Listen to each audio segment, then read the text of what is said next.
Kaixo lagunak. Kaixo. Iepa. Zer moduz?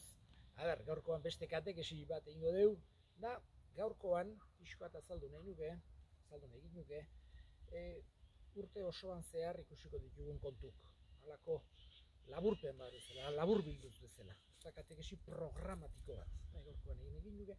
Eta orduan kontu, hemen gaude. Zer toki politiak ditugun, gure inguruan. Gero, nork asmatzen duen non gauden. Hemen gauden, gure zonaldean gaude, baina asmatu bezue zein tokitan gauden hain zuzen ere. Zein herritan, hau edo behintzat zein baiaran gauden. Eta orduan, gaur, labur nahi nuke adierazi, lehenengo gauza, kontutan eduki behar deguna da, mundua, eta ikusten ditugun gauza guztik, ez direla kasualidade huts bat. Ez dira besterik gabe sortu. Baizik eta jangoiko on batek egin ditu gauza guzti hauek. Jangoikoak. Gu egin gaituen jangoikoak. Nola egin ditun?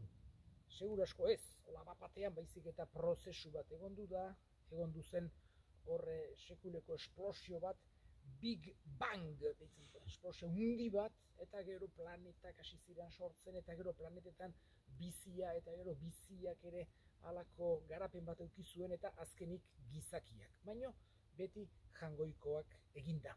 Ez da kasualidade huts bat. Horregatik gauzak dire, esan genezake daude ordenean, dire politiek eta guzti horiek. Eta jangoikoak, egin gaituen jangoikoak maite gaitu. Eta gainera, bialdu digu bere semea mundura. Lehenengo guraso egin zuen gizakiek pekatu egin zuen da gu salbatzeko Jesus etorri zen mundura. Eta Jesusek batez ere erakusten digu zenbat maite gaitun jangoikoak. Jesusen aurretik ere jangoikoak aukeratu zuen herri bat. Hain zuzen ere, Israelgo herria. Eta haien burua izan duzan bere lehenengo guraso zarra Abraham. Eta gero egon duzan beste bat oso importantea baita ere, bakizue, pixkeka kurtsoan zehar ikusiko ditugu gauza hauek, ez da, oain dena adierazi behar degunik. Pixkeka ikusiko ditugu, baino egon duziran Egipton. Eta gero Egiptotik askatzeko egon duzan beste pertsonaje importante bat, Moises. Eta Moisesi jangoikoak gauz bat eman zion oso importantea. 10 aginduak. Horiek ere kurtsoan zehar ikusiko ditugu, ikasiko ditugu, errepasatuko ditugu, bakoitzak bere mailan, maila txikiagotan igual gutxiago, baina bestetan modu sakonagoan, baina ikusiko ditugu 10 aginduak. Gero, herri horren barnean, Israel herriaren barnean jaio zen Jesus. Zein herritan jaio zen?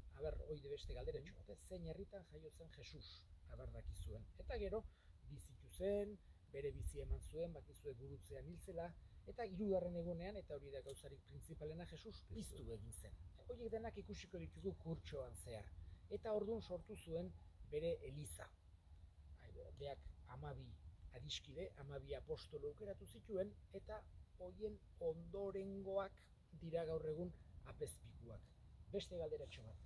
Nola du izena gure Elizbarrutiko, Iruñeko apezpikuak. 3 galderatxo beraz. Bat, non gauden? Ez dakit, erresa hau zaila da, segun zeinentzago. 2. galdera, non jaio zen Jesus, zein herritan, eta 3. galdera, nola du izena Iruñeko apezpikuak. Besterik gabe, urrengo katekesi virtualera arte, saludatzen zaituztegu. Saludos a todos. Hori da, ongi seitu, eta txau, sarri arte, txau.